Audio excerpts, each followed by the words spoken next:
Welcome to Legends of Kansas, where I travel to some of Kansas' most famous and unknown historic sites, uncovering stories that have been told or have yet to be spoken. In this episode of Legends of Kansas, I visited Fort Scott National Historic Site to discover the histories and mysteries that are found within. To find out more about the history behind Fort Scott National Historic Site, I talked with Galen Ewing. Okay, this year actually marks the 175th anniversary of Fort Scott as a military post. So in 1842, Fort Scott was placed roughly between Fort Leavenworth to the north and Fort Gibson to the south. And the purpose of Fort Scott being established 4 miles west of the United States, which was Missouri, was this was part of Indian Territory. And as such, the role of the military had really mainly three purposes. One was to control illegal whiskey trade with American Indian tribes in this area.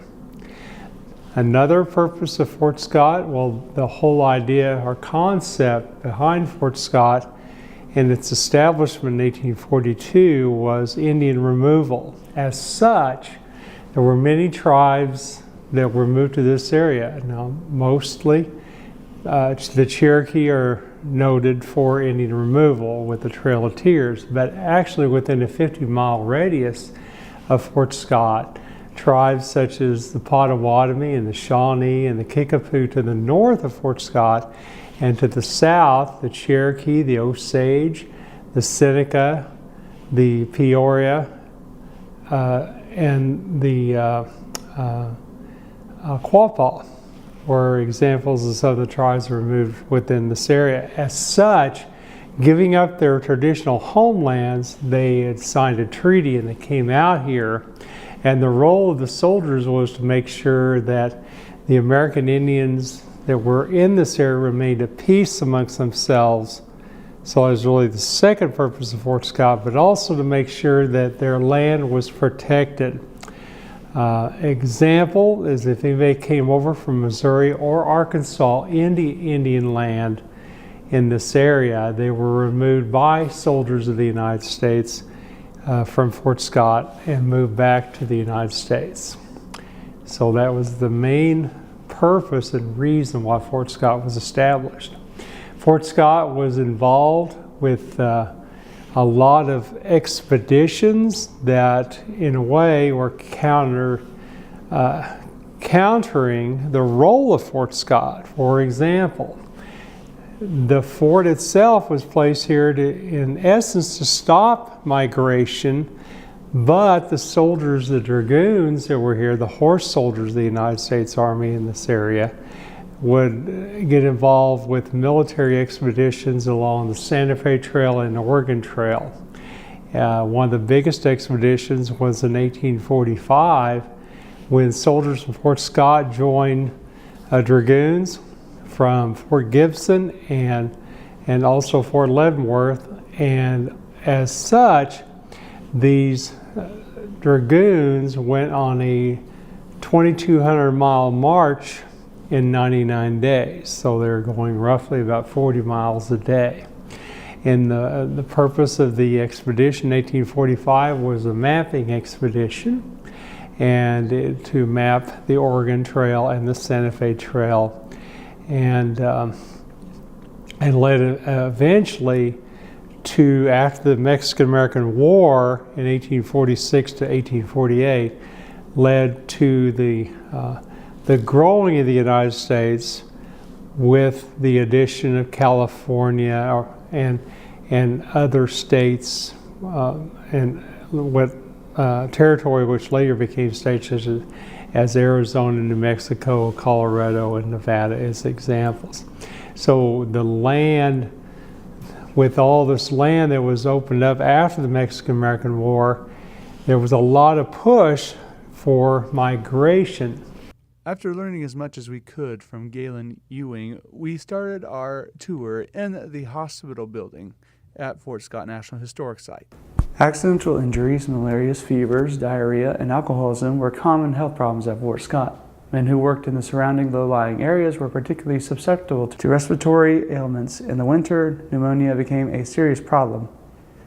It was usually fatal. Military hospitals of the 1840s were not uniform in appearance, but were individually designed by post quartermasters. The two-story hospital at Fort Scott provided a spacious, well-ventilated area for rest. On the ground floor were an office for the post surgeon, a dispensary, storerooms, rooms for a steward and matron, and one room that may have been the kitchen. The second level contained 2 wards with high ceilings to provide for the circulation of fresh air. Surrounding the second level, a white porch protected the wards for inclement weather and the hot sun while providing an exercise area for the patients.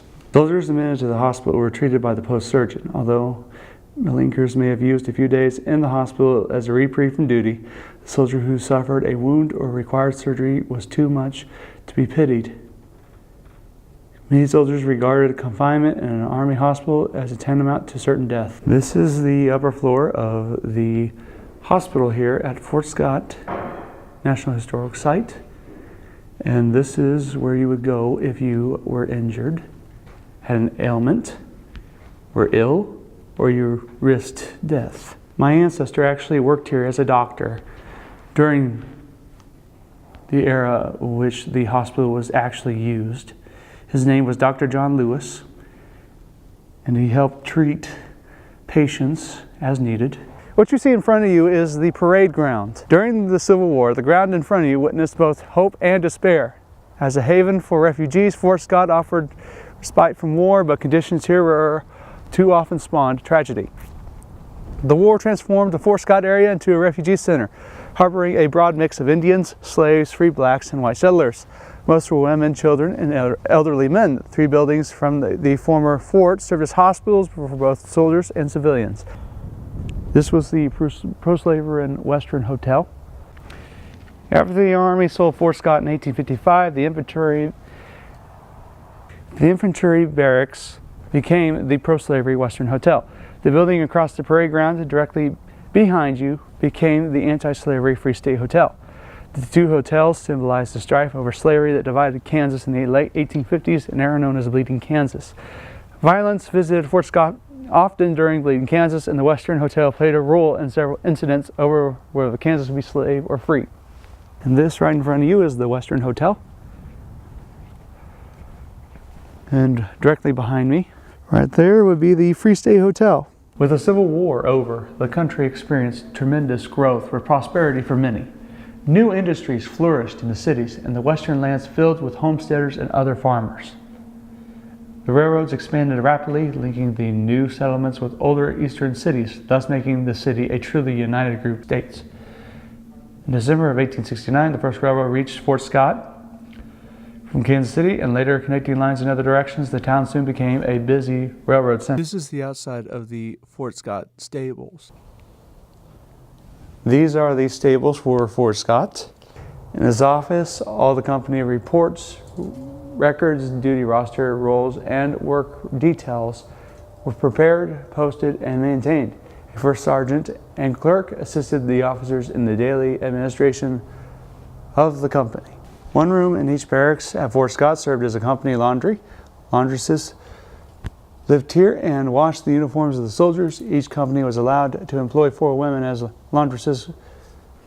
Each barracks at Fort Scott had rooms designated as the company mess hall and kitchen. If a separate room was not available for non-commissioned officers' mess, a table was reserved for the NCOs and the company mess. During the 1840s, open hearth cooking were still practiced by the Army cook. These are the Army barracks where the officers would have stayed. The entire American Army of 1844 consisted of 8,573 men scattered throughout 52 posts. Barracks life provided their own hardships: poor fighting, lack of privacy, fleas, lice, and cockroaches.